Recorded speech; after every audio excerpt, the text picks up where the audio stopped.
తూర్పు నియోజకవర్గం పాదగుంటూరు పరిధిలోని మొండి గేటు డ్రైనేజీ ఆధునీకరణలో భాగంగా కేంద్ర సహాయ మంత్రి పెమ్మసాని చంద్రశేఖర్, స్థానిక ఎమ్మెల్యే మొహమ్మద్ నజీర్, నగర కమిషనర్ మయూర్ అశోక్ శంకుస్థాపన చేశారు.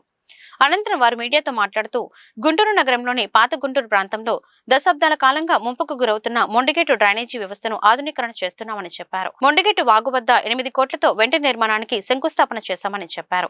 మొండిగేటు వాగును డిసెంబర్ నాటికి పరిష్కరిస్తామని చెప్పారు. పాత వెంట సైజు 1.2 మీటర్లు, కొత్తది 5.5 మీటర్లు.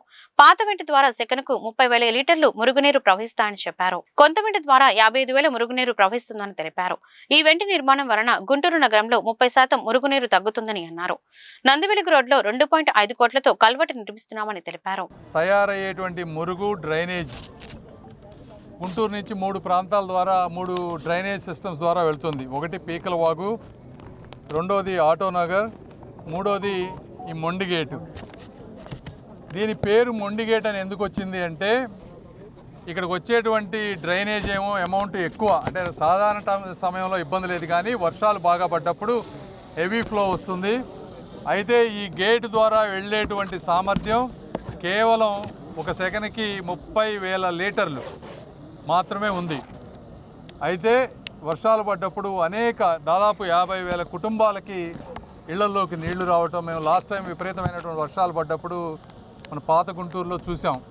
చిన్న వాళ్ళు, పేదలు, వాళ్ళ ఇళ్లలోకి నీళ్లు వచ్చి ఎటువంటి నరకయాతన అనుభవించారో ఆ రోజు ప్రత్యక్షంగా నజీర్ గారు, మేము నజీర్ గారు అంటే ఎప్పటి నుంచో ఉన్నారు కాబట్టి వాళ్ళు ఇంతకుముందు చూస్తూ ఉన్నారు, నేను కూడా మొదటిసారిగా చూశాను.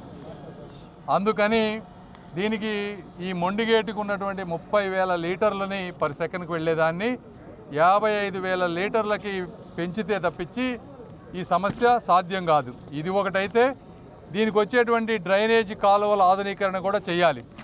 అవి ఆధునీకరణ చేసుకుంటూ దీని అవుట్పుట్ పెంచితే ఈ గుంటూరులో కొంతవరకు ఒక ప్రాంతం, ఒక 30% జనాభాకి ఒక శాశ్వతమైనటువంటి పరిష్కారం వస్తుందని చెప్పి నజీర్ గారు నా దగ్గర తీసుకొచ్చినప్పుడు ఎస్టిమేట్ చేస్తే దాదాపు 7 నుంచి 8 కోట్ల రూపాయలు దీని ఎస్టిమేషన్ వచ్చింది. ఎందుకంటే రైల్వే గేట్ కింద నుంచి ఈ ప్రీకాస్ట్ చేసి రైల్వే వాటికి ఇబ్బంది లేకుండా మనం అండర్ గ్రౌండ్ వెంట్ ఓపెన్ చేయాల్సిన అవసరం ఉంది. కాబట్టి అప్పుడు మనం 7-8 కోట్లు ఎక్కడి నుంచి తీసుకురావాలని ఆలోచించాం, మున్సిపాలిటీ నుంచా లేకపోతే రైల్వే నుంచా అని. అయితే ఇది వాటర్ వచ్చినప్పుడు రైల్వే లైన్కి కూడా ఇబ్బంది అవుతుంది కాబట్టి రైల్వే అధికారులని, మినిస్టర్లని అందరినీ రిక్వెస్ట్ చేశాం. మన దగ్గర కొంత ఆర్థికంగా ఇబ్బంది ఉందని. వాళ్ళందరూ సహకరించి రైల్వే అధికారులు అందరూ కూడా దీనికి దాదాపు 7 కోట్ల రూపాయలు శాంక్షన్ చేశారు ఈ రోజున. కాబట్టి ఈ కార్యక్రమం శంకుస్థాపన చేసుకుంటా ఉన్నాం. దీనికి దాదాపుగా సుమారు 18 సెగ్మెంట్లు కావాలి, ఇట్లా ప్రీకాస్ట్ సెగ్మెంట్లు.